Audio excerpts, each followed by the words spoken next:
Assalamualaikum warahmatullahi wabarakatuh. Saya Azmi bin Muhammad Adnan, nombor matrik number 282927. Pada hari ini, saya akan membentangkan berkenaan pembangunan organisasi Kementerian Kesihatan Malaysia. Nama ahli kemudahan saya adalah Muhammad Faizul Iskandar bin Jamdi, Hairul Salihin bin Husni Tamrin dan Cyril Nicholas Anak Jerah. Pengenalan. Pembangunan organisasi adalah proses transformatif yang bertujuan untuk meningkatkan keberkesanan dan ketahanan organisasi. Ia melibatkan pendekatan sistematik yang menggabungkan prinsip-prinsip sains tingkah laku untuk mencapai perubahan positif dan struktur budaya dan proses organisasi. Pembangunan organisasi bukan sekadar program atau intervensi sekali saja, tapi ia merupakan proses berterusan yang memerlukan komitmen. Nombor 2 iaitu latar belakang organisasi. Saya ceritakan tentang Kementerian Kesihatan Malaysia merupakan sebuah badan kerajaan yang bertanggungjawab untuk sistem kesihatan negara. Ia ditubuhkan pada tahun 1963. KKM memainkan peranan penting dalam memastikan kesihatan dan kesejahteraan Malaysia melalui perkhidmatan kesihatan yang berkomprehensif. Yang ketiga, diagnose isu strategik. KKM menghadapi cabaran dalam perancangan strategik jangka panjang, terutamanya dalam mengimbangi keperluan kesihatan antara populasi bandar dan luar bandar. Kawasan bandar mempunyai akses yang lebih baik berbanding luar bandar. Ia menyebabkan ketidaksamaan penjagaan kesihatan. Diagnose isu technostructure. Infrastruktur IT yang digunakan dalam KKM tidak mampu menampung permintaan pengurusan data yang semakin meningkat. Ia menyebabkan kelewatan penghantaran maklumat penting. Ini menghalang aliran maklumat dan mengurangkan kecekapan perkhidmatan. Diagnose isu proses manusia, iaitu kurangnya komunikasi dan kerjasama antara jabatan di KKM menyebabkan ketidakcekapan dalam perkhidmatan. Pendekatan silo antara jabatan mengakibatkan penyelarasan yang lemah dan perkhidmatan penjagaan kesihatan yang tidak menyeluruh. Seterusnya saya serahkan kepada kawan saya. Terima kasih Azmi. Seterusnya saya Cyril Nicholas Anak Jerah, nombor matrik 282763, akan membentangkan tentang diagnosis isu pengurusan sumber manusia. Kekurangan latihan dan pembangunan berterusan untuk kaki tangan KKM terutamanya di kawasan luar bandar menyebabkan motivasi rendah dan kadar perolehan pekerja yang tinggi. Ini mengurangkan kualiti penjagaan dan keberkesanan sistem. Cadangan intervensi strategik. KKM perlu melaksanakan rancangan kesihatan nasional dengan fokus pada pembangunan perkhidmatan kesihatan di kawasan luar bandar. Ini termasuk meningkatkan infrastruktur dan menawarkan insentif kepada kaki tangan perubatan untuk berkhidmat di luar bandar. Pelan kesihatan kebangsaan, komponen utama.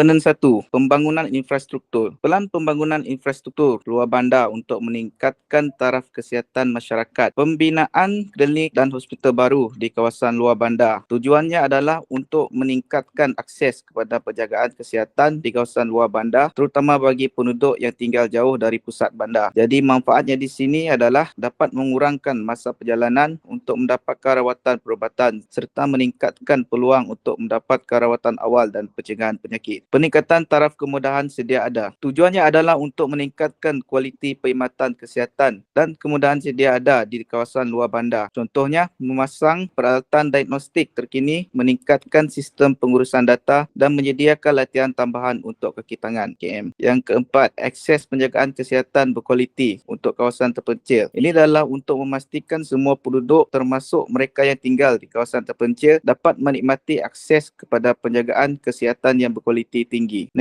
Komponen 2, insentif untuk kaki tangan perubatan. Langkah-langkah proaktif untuk menarik dan mengekalkan kaki tangan di kawasan luar bandar. Gaji dan allowance yang lebih tinggi di kawasan luar bandar dengan menawarkan gaji dan allowance yang lebih tinggi dapat mengimbangi cabaran dan kos hidup yang lebih tinggi di kawasan tersebut, menjadikannya lebih menarik bagi kaki tangan perubatan untuk bekerja di sana. Yang kedua, bantuan perumahan, pengasuhan dan kemudahan perubatan keluarga. Menyediakan bantuan perumahan, pengasuhan anak dan kemudahan perubatan untuk keluarga tangan dapat mengurangkan beban kewangan dan logistik, menjadikan kawasan luar bandar lebih menarik untuk didiami. Program beasiswa dan peluang pembangunan kerjaya. Menawarkan program beasiswa dan peluang pembangunan kerjaya dapat membantu kaki tangan perubatan, meningkatkan kemahiran dan pengetahuan mereka, meningkatkan peluang kerjaya mereka dan meningkatkan motivasi mereka untuk bekerja di kawasan luar bandar. Seterusnya saya serahkan kepada Encik Faizul. Seterusnya saya Muhammad Faizi Iskandar bin Jamadi, matrik number 282806. Untuk komponen 3, peningkatan pembiayaan. Okey, Kementerian Kesihatan Malaysia KKM harus memperuntukkan sumber tambahan kepada kemudahan penjagaan kesihatan luar bandar untuk memastikan mereka mempunyai peralatan, ubat-ubatan dan kaki tangan yang diperlukan untuk menyediakan penjagaan berkualiti tinggi. Ini boleh melibatkan pengagihan semula dana daripada kemudahan penjagaan kesihatan bandar atau mendapatkan pembiayaan tambahan daripada kerajaan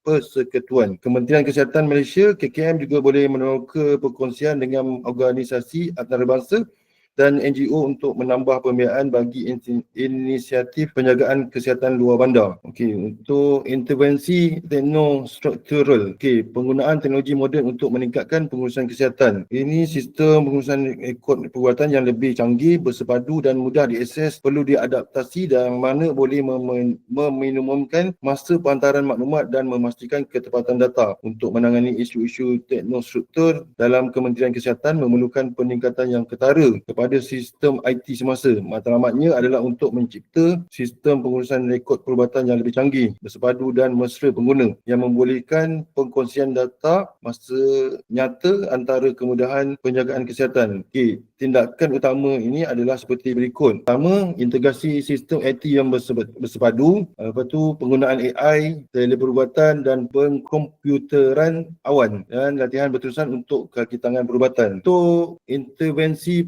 proses manusia, komunikasi adalah asas yang penting untuk sesebuah organisasi untuk berjaya. Oleh itu, bagi memperbaiki komunikasi antara jabatan, latihan berkala yang menekankan kepentingan kolaborasi dan penyelesaian konflik perlu dijalankan. Sistem komunikasi dalaman yang lebih jelas dan telus boleh diperkenalkan untuk mengurangkan salah faham antara unit, boleh meningkatkan komunikasi dan kerjasama. Kementerian Kesihatan perlu memerlukan peralihan budaya ke arah proses yang lebih telus dan cekap. Antara intervensi yang diseluruhkan adalah pelaksanaan platform komunikasi bersepadu. Kementerian Kesihatan Malaysia KKM harus memperkenalkan atau mempromosikan satu platform digital yang membolehkan komunikasi masa nyata dan perkongsian maklumat antara jabatan dan unit yang berbeza. Platform ini harus boleh diakses oleh semua kaki tangan KKM dan harus merangkumi ciri seperti pemesejan segera, persidangan video dan perkongsian dokumen. Dengan menyediakan platform komunikasi berpusat, KKM boleh memudahkan penyelarasan dan kerjasama yang lebih baik antara jabatan, mengurangkan risiko salah faham dan kelibatan. Seterusnya, intervensi yang harus dilaksanakan adalah seperti galakan pasukan berbagai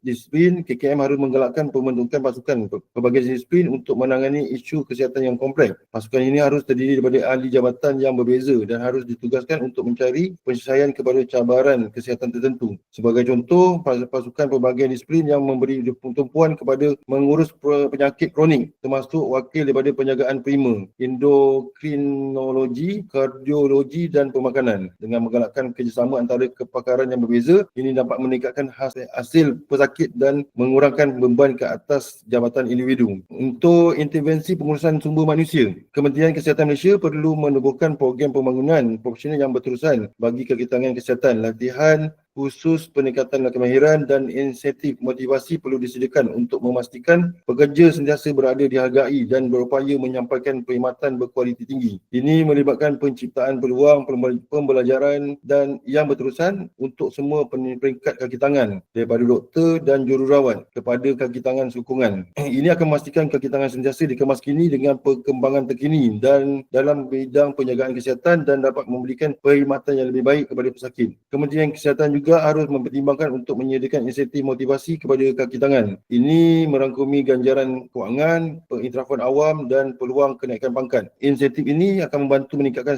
semangat kerja dan motivasi kaki tangan. Seterusnya, meningkatkan kualiti perkhidmatan yang diberikan. Program pembangunan profesional berterusan, ini CPD, yang komprehensif untuk kaki tangan penjagaan kesihatan yang berkesan akan membantu memastikan kaki tangan sentiasa bermotivasi, mahir dan bersedia untuk menghadapi cabaran dalam sistem penjagaan kesihatan yang sentiasa berubah. Okey, seterusnya saya serahkan pada rakan kami saya. Terima kasih. Assalamualaikum, saya Khairul Salihin bin Husni Tamrin, nombor matrik 282778. Sekarang giliran saya untuk membentangkan poin yang kelima, halangan dan kaedah penambahbaikan. Yang pertama adalah intervensi berpotensi untuk meningkatkan operasi KKM. Halangan pelaksanaan memerlukan perancangan teliti dan penambahbaikan strategi. Kekangan kewangan, penentangan terhadap perubahan, inersia birokrasi dan kekurangan sokongan politik menjadi cabaran utama. Next. Yang seterusnya adalah poin yang pertama, halangan dalam intervensi strategik. Yang pertama adalah kekangan kewangan. Dari segi kewangan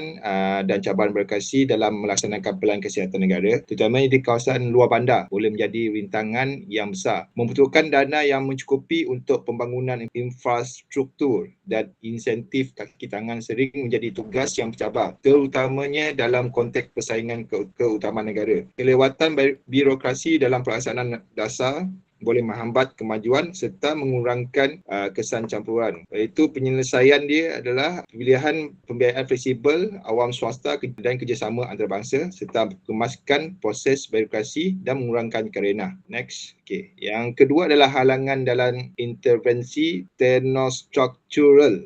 Yang pertama adalah kos tinggi dan cabaran latihan. Kos tinggi dan cabaran latihan dalam menaik taraf sistem IT KKM dan melaksanakan teknologi baru boleh menjadi halangan yang signifikan. Kos yang tinggi terutama dalam jangka pendek boleh menjadi beban kewangan yang berat. Sementara melatih kaki tangan penjagaan kesihatan untuk menggunakan sistem baru dengan berkesan boleh memakan masa dan memerlukan sumber yang besar. Bagi penyelesaian dia, KKM boleh menggunakan pendekatan berperingkat untuk menaik taraf sistem IT, menyebarkan kos selama beberapa tahun dan mengutamakan bidang yang paling kritikal terlebih dahulu. Ini bermakna KKM boleh memilih untuk menaik taraf sistem yang paling penting dan berkesan terlebih dahulu seperti sistem rekod kesihatan, elektronik atau sistem pengurusan ubat dan kemudiannya menaik taraf sistem lain secara berperingkat. Next. Nombor 3 adalah halangan dalam intervensi proses manusia. Penentangan terhadap perubahan. Penentangan budaya terhadap perubahan dalam KKM boleh menjadi halangan yang ketara kepada pelaksanaan campur tangan proses manusia. Sikap konservansif dan keengganan untuk mengamalkan komunikasi dan amalan kerjasama baru boleh menghalang keberkesanan campur tangan ini. Dan itu kekurangan visi yang jelas dan sokongan kepimpinan untuk inisiatif perubahan boleh menyumbang kepada rintangan ini. Jadi untuk penyelesaian dia, KKM harus memberi tumpuan kepada membina budaya organisasi yang menyokong dan menghargai inovasi penambahbaikan berterusan. Ini boleh dicapai melalui komunikasi yang jelas tentang faedah perubahan yang dicadangkan, melibatkan kaki tangan dalam proses membuat keputusan dan memberikan pengiktirafan dan ganjaran bagi mereka yang menerima amalan baru. Next. Okey, 54. Halangan dalam intervensi pengurusan sumber manusia. Kekangan masa dan tekanan kerja. Beban kerja yang tinggi dan kekangan masa yang dihadapi oleh kaki tangan KKM mungkin menyukarkan mereka untuk menyertai program pembangunan profesional yang berterusan. Pekerja penjagaan kesihatan terutama mereka yang di luar bandar sering menghadapi tekanan kerja yang ketara, menyebabkan mereka mempunyai sedikit masa untuk latihan tambahan dan aktiviti pembangunan. Untuk mengatasi je, KKM memperkenalkan waktu kerja yang lebih fleksibel dan menawarkan pilihan latihan dalam talian dan membolehkan kaki tangan menyelesaikan aktiviti pembangunan mereka mengikut kadar mereka sendiri. Waktu kerja yang lebih fleksibel akan membantu kaki tangan mengimbangi komitmen kerja mereka dengan keperluan pembangunan profesional. Okay, next. Dan yang terakhir adalah kesimpulan. Kesimpulannya adalah KKM perlu menangani cabaran kompleks dalam perancangan strategik dan pengurusan sumber manusia. Yang kedua adalah membina budaya organisasi yang menyokong inovasi dan penambahbaikan. Dan yang terakhir adalah kejayaan KKM dapat menjadi contoh untuk negara lain dan menyumbang kepada inisiatif kesihatan global. Itu sahaja dari kumpulan kami. Sekian, terima kasih.